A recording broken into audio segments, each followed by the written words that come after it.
Now this is a video that might get some people mad at me, but whatever, fuck it. Do not go see Scream 7. Some of you might be confused because you might not have even known Scream 7 was coming out already, since it's been fucking 3 years and we barely saw any advertisement for this new one.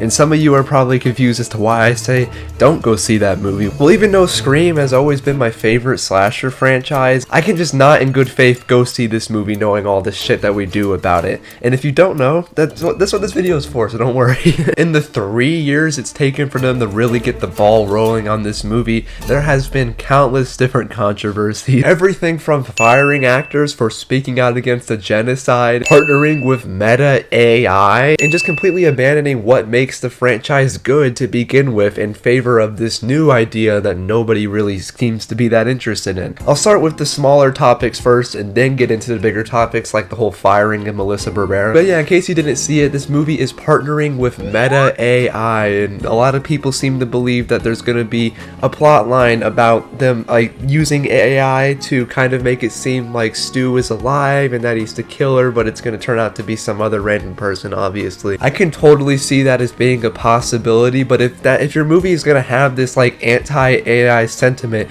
why the fuck are you partnering with Meta AI in real life for a stupid feature that lets people put themselves in movie scenes? What the fuck does that even entail? I can put myself in a movie scene whenever I want. I have a green screen, watch. Let's start with the sound machine.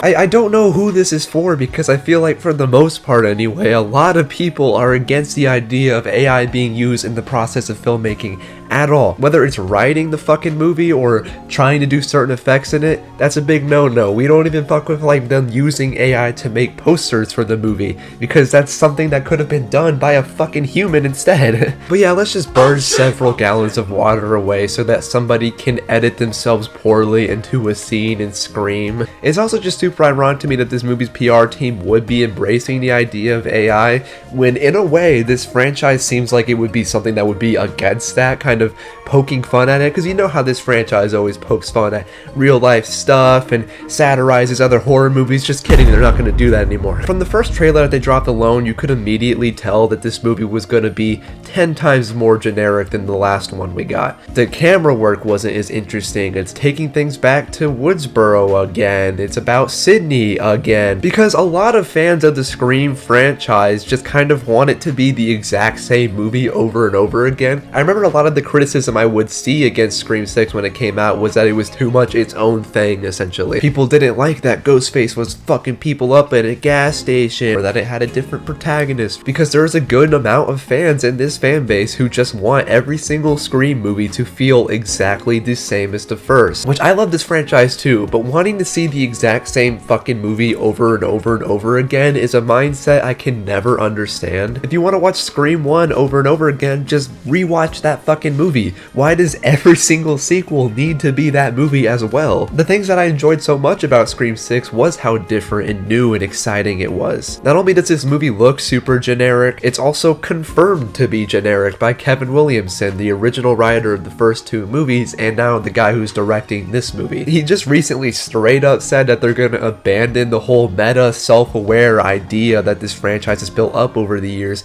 in favor of a more gory and standard story, which is just him completely walking back on his original statement too, where he was like, oh, Scream 7's gonna return to the fucking roots of this franchise and it's gonna bring back the suspense again. It's not gonna be too much action and gore. And then he was like, just kidding, we decided to go even harder on the action and gore this time and make it way more violent. Scream 7 looks like and is probably going to be the exact same type of movie that Scream 5 was making fun of, which is so fucking funny to me. Scream 5 poked a lot of fun at stuff like Halloween 2018 for how its whole idea was basically just, what if we took the original Halloween and made it way more violent and added absolutely nothing of substance to it. And that's exactly what Scream 7 chose to go with as well, because we know how well that turned out for the Halloween franchise. I mean, even the plot of this movie is exactly the fucking same as some that we've seen since the 90s. Original final girl that everybody likes is back, but this time she's older and now she's a mom. Her kid is suddenly getting harassed by the same serial killer that harassed her when she was younger. What the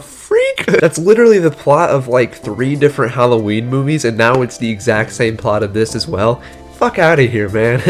We still don't have the full idea of what Scream 7 would have been if it just went with the same idea and finished the trilogy that they were setting up, but the things that we do know about it sound significantly more interesting than anything that this movie has shown me so far. Not only does this movie look predictable and boring, it looks like it's playing things super fucking safe. They saw that some old head fucking fans were upset that Scream 6 was too unique, and they decided to cater to them specifically. Despite the fact too that Scream 6 was one of the most financially successful in the entire franchise, and not just that, it was critically loved, especially by the audience. Like, look at that shit, dude. And Spyglass Studios, the fucking idiots who are in charge of all of this shit, saw that and went, nah. And it really bothers me too how they spent so much time before this movie really started to come out and show its marketing just shitting on the last one. Basically, they wanted to distance themselves as much as possible from Scream 5 and 6. Like, everybody in the fucking cast was doing it. Kevin Williams was talking about it like they needed to fix the 6th one and go back to what worked, even though the 6th one did work a lot. And even people like Matthew Lillard had some shit to say about it. The last one to me is too violent. I don't really understand Ghostface running around with a shotgun personally. For me, it's not.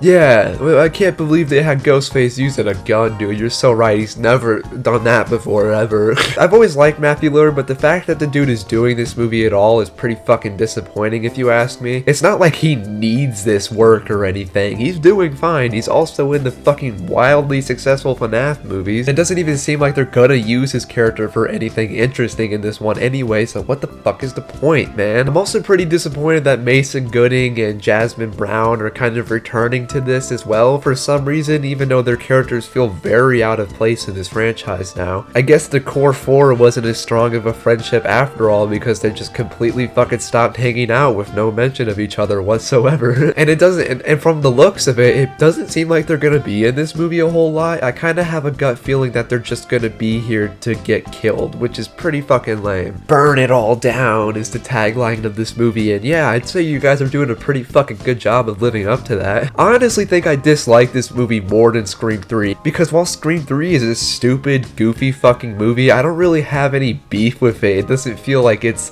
made in a nasty sort of way. But Scream 7, on the other hand, just feels so morally fucking bankrupt by everybody involved in it. But now we gotta talk about the real big elephant in the room, and I've already kind of talked about this before. I did a whole segment on a video that like nobody saw from a while ago, so I'm gonna reuse that here, but don't worry, I'm not just rehashing that same fucking video. That's only a small segment of that other video. You should go check it out if you like horror movies. Hello? Hello? Yes?